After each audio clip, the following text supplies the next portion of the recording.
Plus, this gentleman is a lawyer by trade. And you think, could there be a funny lawyer? We found one. Everybody in the class loved him. He's the best dressed of all the comics, I will say that. I really think you're going to enjoy him. Please give a big Zanies welcome to our first comic this evening, Mr. Weiner, everybody.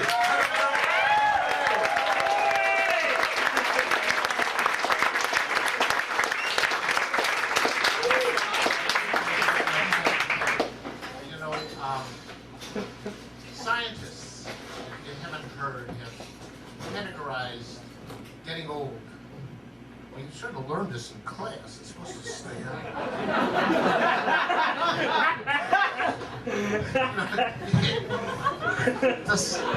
It's like, here's the Jolly Green Giant, right? Scientists, if you haven't heard of, have classified old age into three stages: very young old, middle old, and old. And as I approach 65, I think it all sucks. I think getting old's a bitch, no matter whether you're young, middle, or old. It's all the same. There actually, I think, are there four stages in getting old. The first stage is that you forget about what you're talking about when you're talking about it.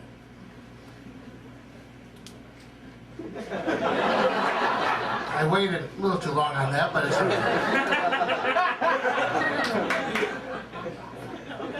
The second stage I don't remember. The third stage is, I do remember, it's when you forget to zip up your fly. And the fourth stage is when you forget to zip it down.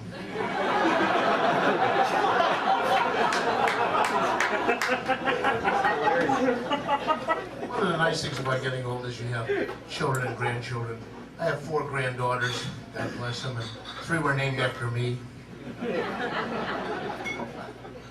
They named them Grandpa. I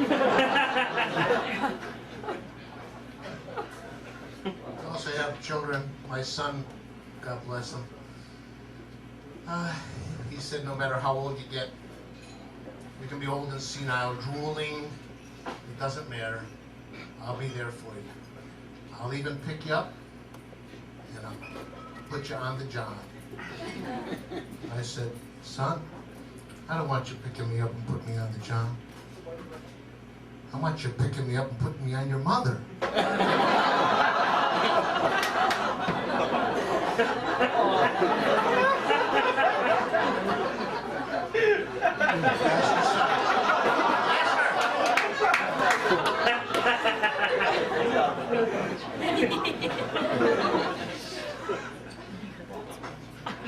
You know what part of the problem is when you get old, you don't exercise a lot, you lose your metabolism, you start to get fat. I've tried every diet. I tried Weight Watchers, and that's what I did, watch weight. I tried low carb. My carbs were so low they were dragging on the ground. I tried the South Beach diet, and that actually worked. I lost 28 pounds in about 2 months, but I had to quit because of the side effects. South Beach diet, I started turning gay. I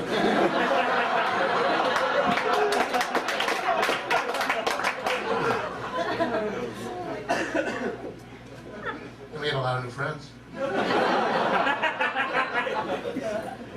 I didn't know what a lot of them looked like. I knew they wouldn't get a laugh.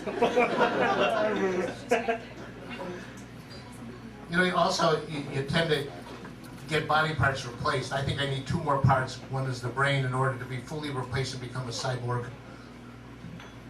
And you know, but that's not so bad when you're playing strip poker, because you see, you get your hearing aid, and you get your false teeth, you get your merkin, your colostomy bag. You know, you don't have it. You have all your clothes on by the time someone's nude. And also, my wife changed. She had to even get a new bra. 38. Extra long.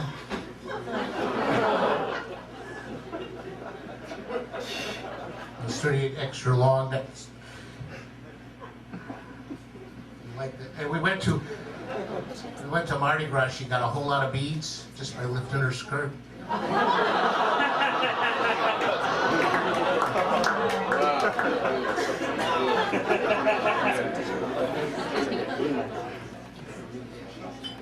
went to the urologist. I said, I have an enlarged prostate. He says, no, it's a prostate. I said, not mine.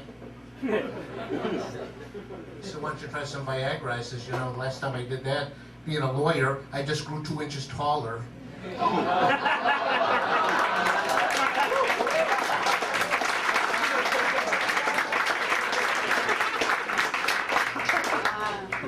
said, I'd like a semen sample, a urine sample, and a stool sample.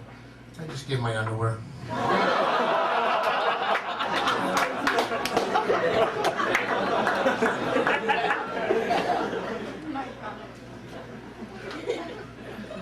I don't know, he did something like a Budweiser beer thing on me. I don't know.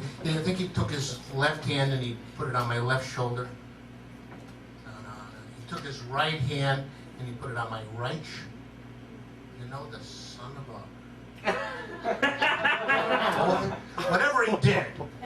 Whatever he did, the next time, I want a dinner and a show before that happens.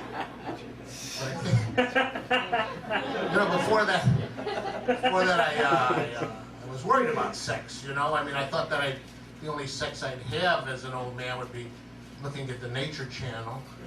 You see the wildebeest female take her little tail and she puts it over like this, and then you see the male wildebeest mouth. Very depressing. I kept also terribly worrying about night and day, actually worrying about wheelchair sex. You know, how they can configure, how are you going to get, the only way I could figure out was I said, okay, Terry, I just want you to roll against the wall, put on the brake, and I'm rolling.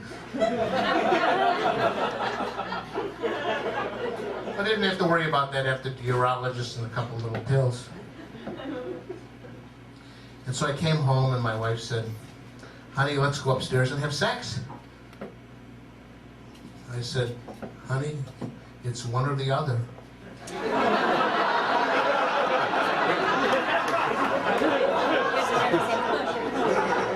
I like this crowd.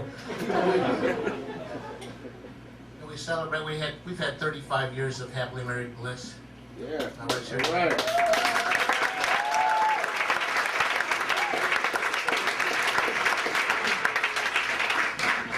She's ready for beatification with Mother Teresa. We've been married 40 years, of course.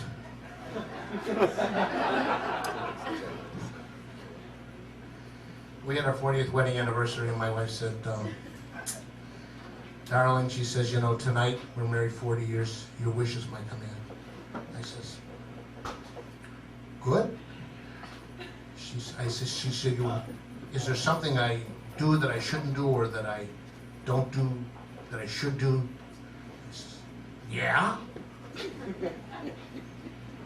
said, well, what is it? I said, well, it's in the sexual area. She said, sexual. We're married 40 years. We have children, grandchildren. What could it be? I says, honey, you don't moan. She says, she waited 40 years to tell me I don't moan. She says, 40 years. I would have moaned the first night. I would have moaned every night I would have moaned. I tell you what, let the party, the last grandchild leaves, kissing goodbye. We'll stay downstairs and we'll have sex. I'll moan. Sure enough, huh? Goodbye, darling. Huh?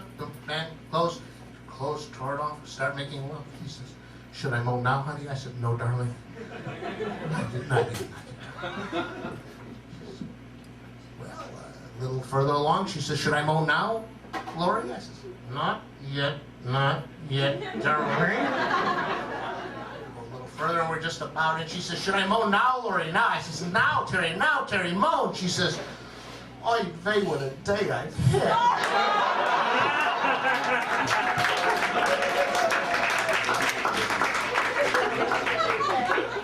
And on that night, I got this tie. So, you like this tie? Yeah.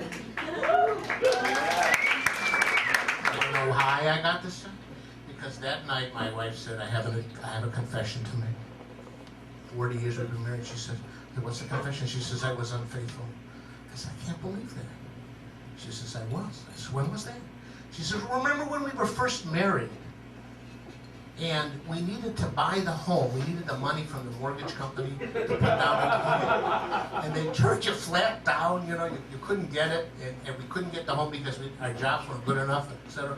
She says, remember the next day we not only got the loan, but we got enough money to pay for the landscaping and the car as well? I says, honey, I can forgive you for that. I can forgive you.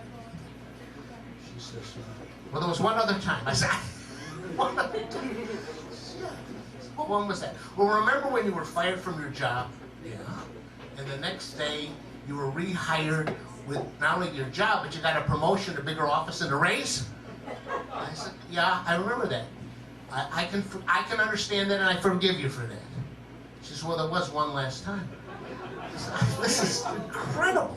One last time. She says, there's one last time. I says, well, when was that? She says, remember when you needed 20 votes to join the country club?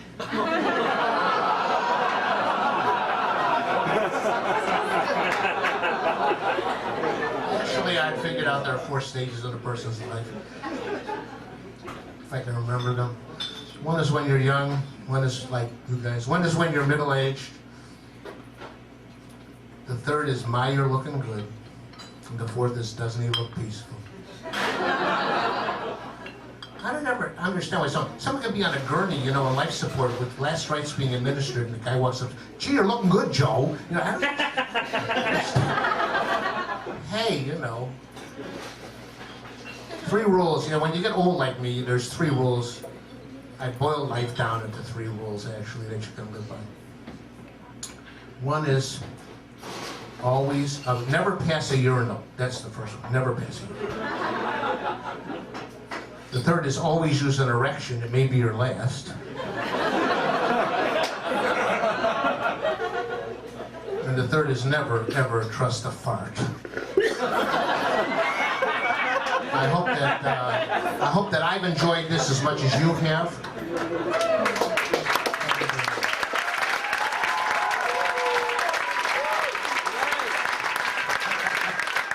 Weiner, everybody.